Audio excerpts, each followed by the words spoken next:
지난주부터 성탄절까지를 대강절, 또 다른 말로는 대림절이라고 합니다. 이 기간에는 예수님을 기다리며 사모하는 마음으로 보내는 절기입니다. 그리고 구원자로 이 땅에 오신 예수님을 온 세상에 증거하는 기간이기도 합니다. 그래서 이 기간에는 우리가 성탄절 트리를 만들어서 이렇게 아름답게 반짝반짝하기도 하고요. 왜 우리가 트리를 만들고 선물을 주고받으면서 그리고 기쁜 소식을 온 세상에 전파하겠습니까? 예수님 우리 교회 임하시옵소서, 여기에 임재하시고 우리 가운데 좌정하여 주옵소서. 아마 이런 신앙 고백이 간절하게 담겨있는 고백이라고 믿습니다. 여러분 가정에서도, 아니 내 마음 중심 가운데서도 예수님 우리 가운데 임하시옵소서, 이곳에 오셔서 이곳에 함께 하셔서 내 삶을 기쁘게 하나님을 영화롭게 하여 드리고, 그리고 주님과 내가 하나가 될 수 있게 해 주십시오. 슬픔과 고통과 눈물은 사라지고 아픔과 코로나 질병은 내 안에서 떠나가고 이제는 기쁨과 감사와 은혜만 넘치기를 바랍니다. 이런 신앙 고백이 이 크리스마스를 맞이하는 우리들의 마음이 되어야 될 줄 믿습니다. 여기에 또 하나, 다시 오실 예수님을 기다리는 것입니다. 아멘 주 예수여 오시옵소서, 오 주님 오시옵소서, 마라나타, 아멘 주 예수여 오시옵소서 기다립니다. 아멘 주 예수여 오시옵소서 간절하게 기다리는 것이 이 대강절을 보내는 크리스마스를 맞이하는 우리 성도들의 마음이라고 믿습니다.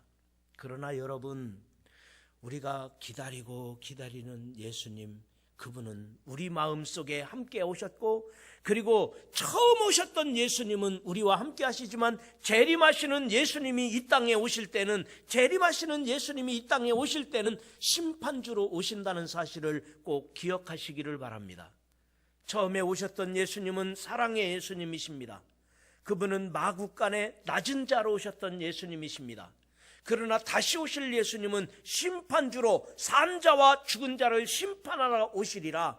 산자와 죽은 자를 심판하러 오신다고 약속하신 예수님을 우리는 기다리고 있는 것입니다. 그런데 어떤 사람들은 예수님을 기다리고 기다리다가 성질 급해서 먼저 하나님 나라에 가신 분들도 계십니다. 그분들은 돌아가신 분들이죠.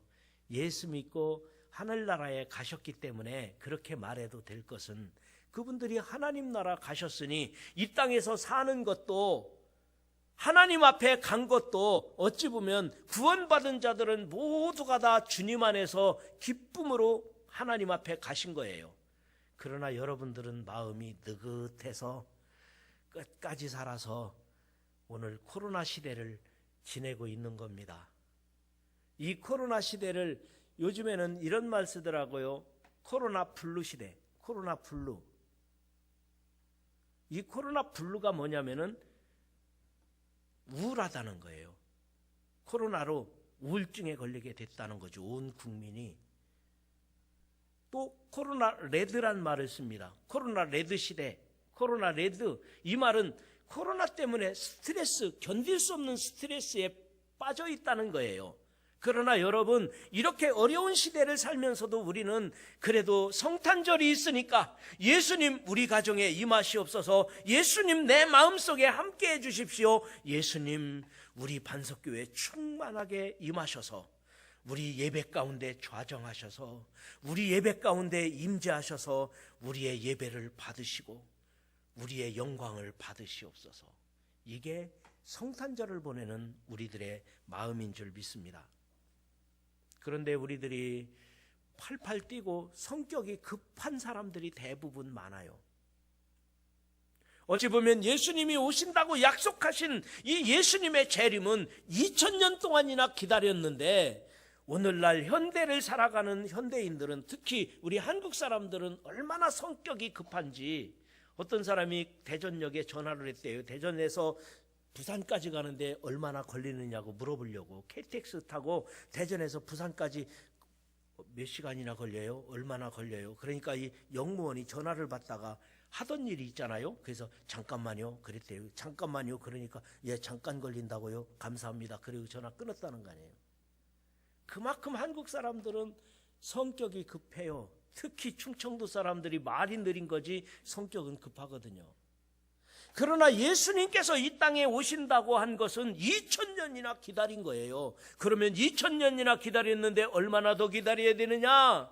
여러분들이 사시면 앞으로 몇 년 더 사시겠습니까? 여기 아마 100년 지나지 않아서 다 예수님 만날 겁니다.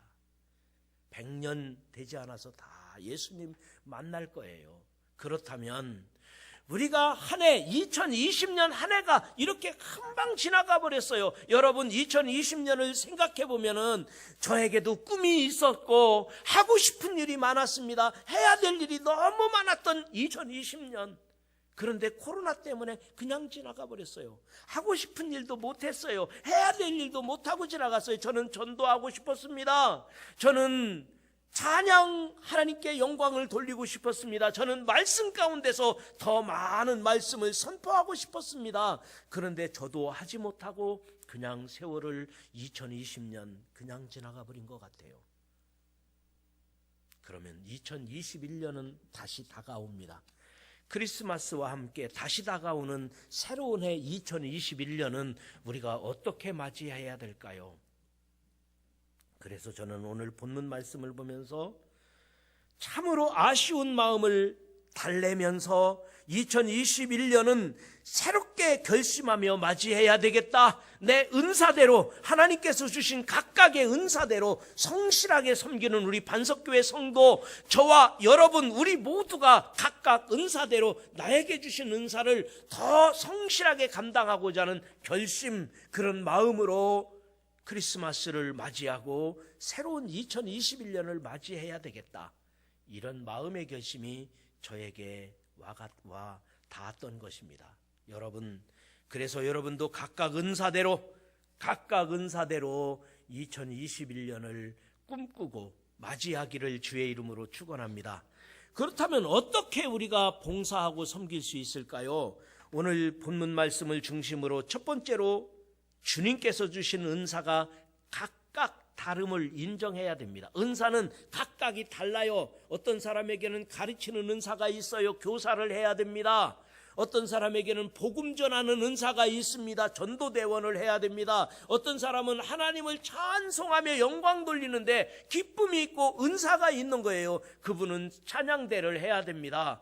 그리고 어떤 사람은 뒤에서 보이지 않게 대접하고 섬기고 그런 은사가 있어요. 사랑의 은사가 있는 분은 다른 사람들을 섬기고 사랑하는 일을 봉사해야 할 것입니다. 그래서 오늘 본문 말씀 11절에 이렇게 말합니다. 우리 성경 본문 말씀을 한번 읽으면서 말씀을 듣자고요. 자, 11절 한 목소리로 다 같이 11절입니다. 시작. 그가 어떤 사람은 사도로, 어떤 사람은 선지자로, 어떤 사람은 복음 전하는 자로, 어떤 사람은 목사와 교사로 삼으셨으니, 여러분, 사람이 마땅히 우리를 그리스도의 일꾼이요 하나님의 비밀을 맡은 자로 여길지어다. 그리고 맡은 자들에게 구할 것은 충성이니라 하셨던 고린도전서 4장 1절 2절 말씀과 같이 우리 맡은 자들에게 구할 것이 있다면 충성입니다. 그리고 우리들에게는 각각의 은사가 주어진 거예요. 그리고 골로새서 4장 17절에도 말씀하셨습니다. 주 안에서 받은 직분을 삼가 이루라. 주 안에서 받은 직분을 삼가 이루라. 그런데 이 직분이나 은사는, 달란트는 비교될 것이 아니에요. 비교할 것이 아니라 각각 다르게 주셨어요. 어떤 사람에게는 가르치는 은사를, 어떤 사람에게는 하나님을 찬송하는 은사를, 어떤 사람에게는 사랑으로 섬기는 은사를, 어떤 사람에게는 물질이 풍부해서 나누고 도와줄 수 있는 은사를, 각각 다르게 은사를 주셨기 때문에 이 은사를 비교하지 말아야 돼요. 하나님이 주신 것에 대하여 감사하는 것입니다. 그리고 이 은사를 자랑할 것이 아니에요. 하나님의 은혜거든요. 은혜로 주신 것을 내가 자랑하지 말아야 돼요. 그리고 열등감을 갖지 말아야 돼. 나는 왜 못하지? 나는 할 수 있는 것이 하나도 없지? 아니에요. 각각 다르게 하나님이 주셨을 뿐이에요. 은사는 각각 다른 것입니다. 우리 반석교회 성도 여러분들도 얼마나 많은 곳에서 봉사하고 있습니까? 우리가 서로를 위하여 각각 받은 은사가 있기 때문에 어떤 사람은 2가지, 3가지, 그리고 집사님들은, 권사님들은 어떤 분은 봉사하면서도 나는 더 하고 싶어요. 안내위원도 했지만 안내위원만 가지고는 안 되죠. 나는 주방봉사도 하고 싶어요. 나는 주방봉사만 하는 것이 아니라 속장도 해야 되겠어요. 아니면 나는 내가 해야 될 일이 다른 힘 없는 연약한 자들을 돕는 일이 아니겠어요? 내가 그 봉사를 하겠어요. 그리고 교회 구석구석에 다른 사람의 손길이 닿지 않는, 다른 사람이 알지 못하는 어떤 분야마다도 우리는 성실하게 봉사하고 섬기는 것입니다. 그게 우리 예수 믿는 구원받은 사람들, 우리들의 봉사가 되는 것입니다. 여러분, 우리들의 가정에서도 교회에서도 사회에서도 우리는 다 존귀한 구원받은 사람들이에요. 하나님의 백성들이에요. 그런데 우리들에게 각각 은사를 주셨다는 것입니다. 각각 은사를 주셨기 때문에 내가 맡은 은사를 통해서 우리 가정을 세우고 교회를 세우고 하나님 나라를 이루어 갈 수 있는, 그리고 감사함으로 섬길 수 있는 여러분 모두가 되시기를 주님의 이름으로 축원합니다. 그 다음에 2번째로는 은사를 주신 목적대로 선한 결과가 나타나야 됩니다. 은사는 목적이 있어요. 왜 하나님이 주셨느냐? 그 목적대로 선한 결과가 나타나시기를 주님의 이름으로 축원합니다. 왜 하나님께서는 은사를 주셨는지 그 목적을 분명하게 12절에 말씀하셨습니다. 자, 12절도 같이 읽어보겠습니다. 한 목소리로 12절 시작. 이는 성도를 온전하게 하여 봉사의 일을 하게 하며 그리스도의 몸을 세우려 하심이라. 왜 은사를 주셨다고요? 하나님께서 나에게 은사를 주신 것은 물어볼 것도 없어요. 분명하게 답이 나와 있어요. 성도를 온전하게 하여 봉사일을 하게 하기 위함이라는 거예요. 성도를 온전하게 세워주고 붙들어주고 격려해서 봉사의 일을 하도록 하기 위해서 은사를 주셨다는 거예요. 여러분, 교회는 그래서 어른들이 많이 필요해요. 어른들이란 믿음 없는 사람 붙들어주고 성도를 온전하게 세워준다는 말이에요. 야, 집사님에게는 찬양 인사가 있어요. 하나님은 집사님의 찬양, 이런 아름다운 마음의 찬양, 향기로운 찬양을 하나님께 올려드린다면 하나님은 기뻐하실 것 같아요. 우리가 서로 격려해서 찬양대원으로 세워줘야 합니다. 집사님은 물질적으로 섬기는 일이 참 아름다워요. 그 물질적인 섬기는 것으로 우리가 찬양대원도 지원해주고 교회학교도 지원해주고 우리가 어려운 사람들도 지원해 줄 수 있는 이런 일들도 잘할 수 있을 것 같아요. 서로가 세워주고 격려하고 붙들어주고 그렇게 하기 위해서 은사를 주셨다는 거예요. 그런데 우리들이 그런 일을 하지 아니하고 불평하거나 원망하거나 누구 핑계대거나, 우리들이 교회 안에서 어른스러운 사람이 있어서 성도를 권면하고 성도에게 더 온전하게 붙들어주는 그런 사역을 감당해야 되는데, 어른 같은 분들이 있어야 되는데 시험 들게 하고 힘 빠지게 하고 낙심하게 하고, 그리고 또 내가 상처받고 내가 힘들어지고, 이런 믿음이 은사가 아니라는 것입니다. 그래서 은사를 주신 목적은 성도를 온전하게 하여 봉사일을 하게 하고, 그리고 2번째 뭐예요? 그리스도의 몸을 세우려 하심이라. 여기서 그리스도의 몸은 뭐예요? 교회잖아요. 그리스도의 몸된 교회.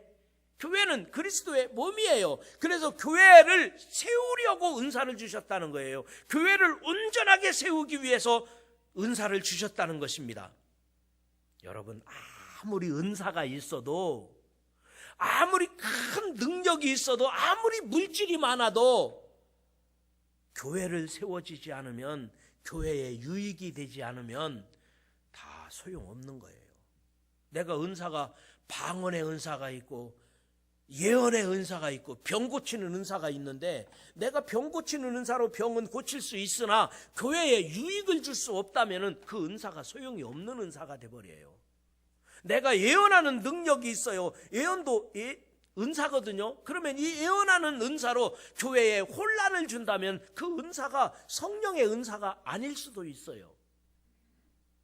그래서 여기서 은사를 주신 목적은 그리스도의 몸을 세우려 하심이라, 교회를 온전하게 세우려 하심이라고 성경은 말씀하셨습니다. 여러분, 우리들은 은사가 없는 사람은 아무도 없습니다. 누구든지 크고 작은 은사가 다양하게 주어진 것입니다. 하나님께서 여러분에게 어떤 은사를 주셨든지 그 주신 목적에 따라, 그 주신 목적은 뭐라고 했어요? 오늘 12절에 주신 말씀처럼 성도를 온전하게 세워주기 위한 것이고 그리스도의 몸을 세우기 위한 것이라고 했습니다. 주신 목적에 따라 성실한 봉사자로, 성실한 은사자로 승리하는 신앙인이 되시기를 주님의 이름으로 축원합니다. 그 다음에 마지막 한 가지 더 말씀드리고자 하는 세 번째로, 이 은사는 각각 주신 은사대로 일하는 성도가 됩시다. 각각 주신 은사대로, 나에게 주어진 은사대로 섬기며 봉사하는 것입니다.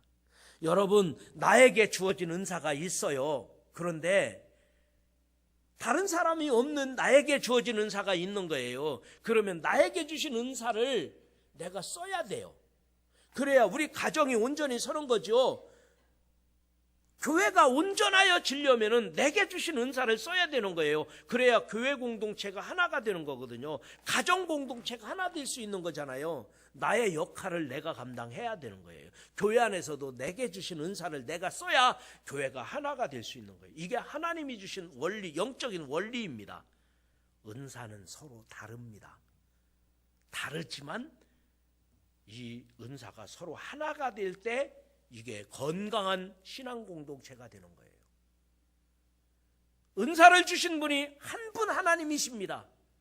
성령이 한 분이시며 주님이 한 분이신 거예요. 한 분 하나님이 은사를 주실 때는 다 다르게 주셨어요. 그래서 이 다르게 주신 은사가 하나님 안에서 하나가 될 때 온전하여진다고 하는 내용이 13절이에요. 자, 13절 말씀도 다 같이 한번 읽어보겠습니다. 시작. 우리가 다 하나님의 아들을 믿는 것과 아는 일에 하나가 되어 온전한 사람을 이루어 그리스도의 장성한 분량에 충만한 데까지 이르리니. 아멘. 그리스도의 장성한 분량이 충만한 데까지 이르리니, 우리들이 그리스도를 닮아서 그 그리스도의 장성한 분량이 충만한 데까지 내가 그렇게 되리니. 그래서 은사는 사명으로 받아야 합니다. 은사는 취미 생활하라고 준 게 아니에요. 내가 트로트 기질이 있다. 그러면 찬양하는 거로 영광을 돌려야죠. 아니면 내가 공차는 은사가 있다. 그러면 공차는 것을 통해서 하나님께 영광을 돌리라는 거죠. 취미 생활하려고 은사를 준 게 아니에요. 은사는 사명으로 생각해야 됩니다. 만약에 이 은사를 취미처럼 생각하면은 시험 들기 딱 좋습니다. 취미 생활은 하고 싶을 땐 하고 하기 싫을 땐 안 하면 그만이잖아요. 근데 이 사명이라고 하는 거는요, 하고 싶을 때 있고 안 하고 싶을 때 따로 있는 게 아니에요. 어떤 분이 그래요. 목사님, 그래도 교회에서 은혜가 있어야 내가 봉사하죠. 은혜가 안 돼서 나 못하겠어요. 이거는 취미같이 생각해서 그런 거예요. 사명으로 생각하면요, 이 사명은 힘들 때나 고통스러울 때나 좋을 때나 내가 행복할 때나, 여러분 카타쿰에서, 초대교회 기독교인들이 카타쿰에서 지하 무덤교회에서 생명을 걸고 목숨을 걸고 예배드리고 신앙생활하고 봉사할 때 그들이 사명이 아니고서 그게 가능하겠습니까? 취미생활처럼 신앙생활에서 그들이 그렇게 하겠습니까? 그래서 봉사는, 은사는 사명으로 해야 됩니다. 그 내용을 14절에 이렇게 말합니다. 우리 14절도 한 목소리로 같이 읽겠습니다. 14절 시작. 이는 우리가 이제부터 어린아이가 되지 아니하여 사람의 속임수와 간사한 유혹에 빠져 온갖 교훈의 풍조에 밀려 요동하지 않게 하려 함이라. 아멘. 봉사하며 어린아이처럼 시험 들고 어린아이처럼 나 삐쳤다, 나 시험 들었다, 나 다른 교회로 갈 거야. 얼마든지 그럴 수 있는 거잖아요. 그런데 이게 사람 보고 신앙생활에서 그런 거예요. 어찌 보면은 사명으로 생각해야 된다는 거예요. 그래서 은사는 오직 예수님 바라봐야 됩니다. 봉사하면서 예수님 보고 해야지 사람 보고 봉사하다 보면 실망합니다. 시험 듭니다. 봉사는 사람 보고 하는 것이 아니라 사람에게 봉사하는 게 아니라 같이 교회에서 봉사하지만 이 봉사가 하나님에게 하는 거예요. 하나님 보고 봉사하는 거예요. 그 내용을 15절도 다시 읽어봅니다. 15절 시작. 오직 사랑 안에서 참된 것을 하여 범사에 그에게까지 자랄지라. 그는 머리니 곧 그리스도라. 아멘. 오직 사랑 안에서 참된 것을 하여 봉사하고 은사에 따라 섬기는 거예요. 오직 사랑 안에서 참된 것을 하여 범사에 그에게까지 자랄지라. 우리 인격이, 우리의 봉사가, 우리의 섬김이 누구에게까지 자랄지라. 그에게. 그가 누구예요? 그 다음에 설명을 하죠. 그 사람은 그리스도니라. 그리스도의 인격을 닮을 만큼 하라는 거예요. 그리스도의 닮을 인격과 신앙으로 그렇게 섬기라는 거예요. 그래서 그 봉사는 서로 협력하는 것입니다. 어떻게 협력할 것인가? 16절 마지막. 자, 16절도 마지막으로 같이 읽어보겠습니다. 시작. 그에게서 온 몸이 각 마디를 통하여 도움을 받음으로 연결되고 결합되어 각 지체의 분량대로 역사하여 그 몸을 자라게 하며. 아멘. 은사에 따라 서로 잘 협력하여 믿음의 장성한 분량에 이르기를 주님의 이름으로 축원합니다. 이제 말씀을 마치겠습니다. 주님께서 주신 은사가 각각 다름을 인정해야 합니다. 여러분은 각각 다 다르게 은사를 받은 거예요. 비교 대상이 아니에요. 자랑할 것도 아니에요. 열등감에 빠질 것도 아니에요. 하나님이 내게 주신 은사, 그게 무엇이 됐든지 감사합니다. 기쁘게 여기면 되는 것입니다. 그런데 그 은사는 주신 목적대로 사용되어야 돼요. 주신 목적이 뭐라고 했어요? 은사를 주신 목적은 성도를 온전하게 하여 봉사일을 하게 하기 위함이라는 거예요. 그리고 그리스도의 몸을 세우려 하심이라고 말씀하셔서 교회에 유익을 주기 위하여 은사가 필요하다는 거예요. 그런데 그 은사는 각각 주신 은사대로 일하는 성도가 되어야 합니다.